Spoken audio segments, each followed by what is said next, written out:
सहकार क्षेत्रामध्ये महाराष्ट्राचं एक महत्त्वाचं पाऊल पुढे जाते आणि सायन प्रतीक्षा नगर या ठिकाणी पहिलं सहकार भवन स्थापन होतं. आपल्यासोबत प्रवीण दरेकर आहे. आपण त्यांची थेट बातचीत करणार आहोत. सर, ज्या पद्धतीनं तुम्ही हे सगळं काम पुढे घेऊन चाललाय, अजितदादा पवार यांचा वारसा तुम्ही पुढे नेता अशी पण चर्चा सुरू झाली आहे, काय म्हणाल? नाही, मला वाटतं की गेली 40 वर्षाची मुंबईतल्या सहकारी कार्यकर्त्यांची आणि महाराष्ट्रातील सहकारी कार्यकर्त्यांची प्रतीक्षा उद्या संपणार आहे. राज्याचे मुख्यमंत्री माननीय देवेंद्र फडणवीस साहेब यांनी त्या ठिकाणी एक भूखंड देऊन आज प्रशस्त अशा प्रकारचं यशवंतराव चव्हाण प्रतिष्ठानच्या धर्तीवर या ठिकाणी सहकार भवनाचं उद्या भूमिपूजन होतं आहे. आणि मला वाटतं राज्यातल्या मुंबईतल्या सहकारी चळवळीसाठी कार्यकर्त्यांसाठी एक मोठी देण देवाभाऊंनी त्या ठिकाणी दिले असं मला या ठिकाणी वाटतं. निश्चितपणे या महाराष्ट्राला सहकाराचा एक वारसा, मोठी परंपरा आहे. स्वर्गीय यशवंतराव चव्हाण असतील, वसंतदादा पाटील असतील, वैकुंठभाई मेहता असतील, धनंजयराव गाडगीळ असतील, नंतर पवारसाहेब असतील, अजित पवारसाहेब असतील, इथपर्यंत त्या ठिकाणी अनेकांनी आपल्या परीनं सहकार क्षेत्राला ताकद आणि ऊर्जितावस्था देण्याचा प्रयत्न केला. आणि मी एक छोटा कार्यकर्ता म्हणून देवाभाऊंच्या नेतृत्वाखाली, मार्गदर्शनाखाली सहकार चळवळ सशक्त झाली पाहिजे. अडचणीत आलेली सहकार चळवळीला ऊर्जितावस्था मिळाली पाहिजे आणि त्यामुळे दिशादर्शक असे कार्यक्रम, रचनात्मक कार्यक्रम त्या ठिकाणी घेऊन ही चळवळ सशक्त करण्याचा माझा त्या ठिकाणी प्रयत्न आहे. सहकार म्हणजे विकास आणि विकास म्हणजे development. D for development, D for Darekar, D for Devabhau असं म्हणावं. 100% देवाभाऊ म्हणजे डेव्हलपमेंट आणि दरेकर हे देवाभाऊंचे एक कट्टर अशा प्रकारचे पाईक आहेत. डेव्हलपमेंट हा आपला श्वास आहे आणि त्याच्यामुळं नक्कीच डेव्हलपमेंट म्हणजे देवाभाऊ. नक्की. दरेकर साहेब, तुम्हाला राजकीय प्रश्न विचारायचा आहे. ठाकरे गटाचा अंतर्गत वाद आता चव्हाट्यावर येतोय असं म्हणावं का? कारण आपण पाहतोय की राज्यसभेसाठी शरद पवार यांचं नाव संजय राऊतांनी सुचवलं. प्रियांका चतुर्वेदी यांनी आक्षेप घेतलाय आणि त्या ठिकाणी बरीचशी धुसफूस पण पाहायला मिळाली, काय म्हणाल? ठाकरे गटाचा, पक्षाचा वाद आता काही संपण्याची लक्षणं दिसत नाहीत आणि एक प्रकारे संभ्रमित किंवा विस्कळीत झालेला, दिशाहीन झालेला पक्ष आणि नेतृत्व त्या ठिकाणी दिसतं आहे आणि त्याच्यामुळे नियंत्रण राहिलं नाही. पक्षाच्या लोकांचं म्हणणं, पवारसाहेबांना का पाठिंबा दिला? पवारसाहेबांना पाठिंबा दिला नसते तर महाविकास आघाडी तुटली असती. मग एकीकडे पक्षातल्या लोकांना सांभाळायचं की महाविकास आघाडीला सांभाळायचं आणि त्याच्यामुळे काँग्रेस बरोबर फरफटत जाण्याचा जेव्हा उद्धव साहेबांचा पायंडा पडला आहे तो त्यांनी कंटिन्यू केला.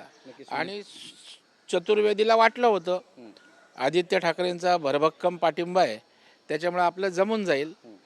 त्यामुळे चतुर्वेदी नाराज होणं स्वाभाविक आहे की आदित्य ठाकरेंची, युवराजांची इच्छा असून फलद्रूप होत नाही म्हणजे काय, आणि त्याचं पडसाद उमटले असतील. नक्की. सुनेत्राताईंनी सुद्धा निवडणूक आयोगाला एक पत्र दिलं आणि 28 जानेवारीच्या पूर्वीचे जेवढे काही पत्रव्यवहार आहे ते ग्राह्य धरू नये अशा आशयाचं हे सगळं पत्र आहे. आणि त्यामुळे पक्षामध्ये सुद्धा याबद्दल बरीचशी चर्चा रंगते. पटेल आणि तटकरे यांच्या वर्चस्वाला कुठे धक्का लागलाय का, अशी सुद्धा चर्चा आता रंगू लागलेली आहे. एकंदरीतच कसं पाहता याकडे? मला वाटतं अशी चर्चा व्हायचं काही कारण नाही.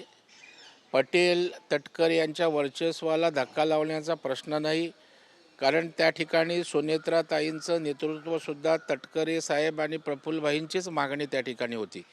किंबहुना एकमतानं त्यांनी घडवून आणलं आणि सुनेत्राताईंच्या नेतृत्वाच खाली ते काम करतायत आणि त्याच्यामुळे पक्षाच्या प्रमुख म्हणून या ठिकाणी सुनेत्राताईच आहेत. परंतु काही लोक मुद्दाम म्हणून अंतर्गत वाद पसरवण्याचा प्रयत्न करत आहेत.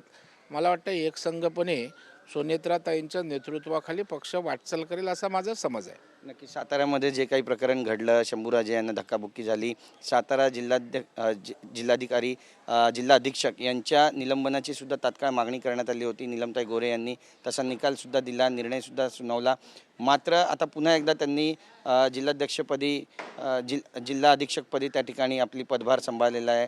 तुषार दोशी यांनी बरंच यावरून राजकारण रंगतं आहे, बरीच टीकाटिप्पणीसुद्धा होत आहे. शिवसेना आणि भाजपमध्ये कुठेतरी धुसफूस आहे असा सुद्धा एक संदेश जातोय, काय पहा? मला वाटतं 2-3 पक्ष म्हटले म्हणजे मतांतर तर होत असतात. तरी आम्ही त्या ठिकाणी एकत्र आहोत, एकत्र राहू महाराष्ट्राच्या विकासासाठी.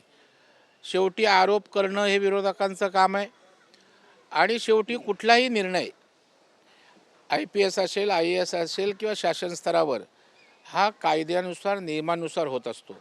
आणि त्याच्यामुळे मला वाटतं तुषार जोशींच्या बाबतीतसुद्धा जे काय झालं आहे ते नियमाच्या चौकटीत झालं आहे आणि योग्य तोच त्याचा अंतिम निर्णय होईल. खरात प्रकरणामध्ये रुपालीताई चाकणकर यांचं आता राज्य महिला आयोगाचं पद गेलेलंच आहे, पण त्यांना आता राष्ट्रवादी महिला प्रदेशाध्यक्ष पदावरून सुद्धा काढावं यासाठी एकमत होतं आहे. कुठेतरी टार्गेट केलं जाते त्यांना असं म्हणावं. नाही, मला वाटतं शेवटी त्यांचा पक्षांतर्गत विषय आहे. आज त्यांचा सरकारी जो आयोग असतो त्याचा राजीनामा घेतलेला आहे. पक्षाचा महिला अध्यक्षाचा राजीनामा घेणं हा सुनेत्राताई आणि त्यांच्या पक्षाचा सर्वस्वी विषय आहे. ते योग्य तो निर्णय घेऊ शकतात. खरात प्रकरणामध्ये वडेट्टीवार म्हणते की त्याचा एन्काउंटर होऊ शकतो. नाही, मला वाटतं या संदर्भामध्ये सरकारची जबाबदारी आहे. सरकार ते स्वीकारत असतं. अशा प्रकारचा एन्काउंटर होणार नाही याची सरकार निश्चितच काळजी घेईल. परंतु मला असं वाटत नाही कोण एन्काउंटर करेल किंवा सरकार त्या ठिकाणी दखल घेणार नाही. मुख्यमंत्र्यांनी म्हटलं आहे की कुणी जरी दोषी आढळलं अजितदादा पवार यांच्या अपघाती मृत्यू प्रकरणामध्ये तर ते मुर्देसुद्धा उकडून काढू. रोहित पवार ज्या पद्धतीनं आरोप प्रत्यारोप करतायत, कसं पाहता एकंदरीत? मला वाटतं अजितदादांचे आणि देवेंद्रजींचे संबंध सर्वश्रुत महाराष्ट्राला आहेत. तथापि या ठिकाणी रोहित पवार हे खूप आक्रस्ताळीपणाने या विषयात वागत आहेत आणि म्हणून त्या ठिकाणी देवेंद्रजींनी अत्यंत कडकपणे सांगितलं की त्या ठिकाणी पाताळातनं पण शोधून काढू. याचा अर्थ तुमच्या एवढ्याच माझ्या भावना तीव्र आहेत आणि राज्याचा प्रमुख म्हणून ती माझी जबाबदारी आहे आणि त्याबद्दल त्या ठिकाणी टोकाचं इन्व्हेस्टिगेशन होतं आहे आणि कुठल्याही परिस्थितीत एकही यामध्ये हलगर्जी होणार नाही हा विश्वास सभागृहाच्या माध्यमातून महाराष्ट्राला आणि अजितदादांवर प्रेम करणाऱ्या जनतेला माननीय मुख्यमंत्र्यांनी दिला आहे. एक शेवटचा प्रश्न आहे. राज्यामध्ये बऱ्याच ठिकाणी पेट्रोलचा तुटवडा आहे, त्यासोबतच गॅसचा देखील तुटवडा आहे. बऱ्याच हॉटेलमध्ये जेवण मिळत नाही आहे, लिमिटेड आयटम्स त्यांनी ठेवलेत. सरकारची नेमकी भूमिका या संदर्भात काय असणार आहे? केंद्र सरकारनं राज्य सरकारनं यात दखल घेतले. त्याचं नियोजन प्रॉपर त्या ठिकाणी करतायत.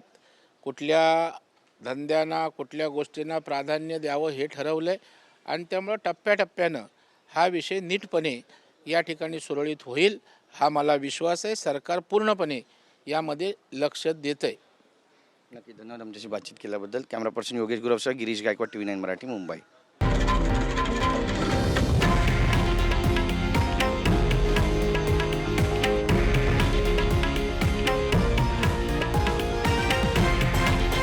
हे आहे देशातील नंबर 1 न्यूज नेटवर्क आणि आपण पाहत आहात TV9 मराठी, एकमेव.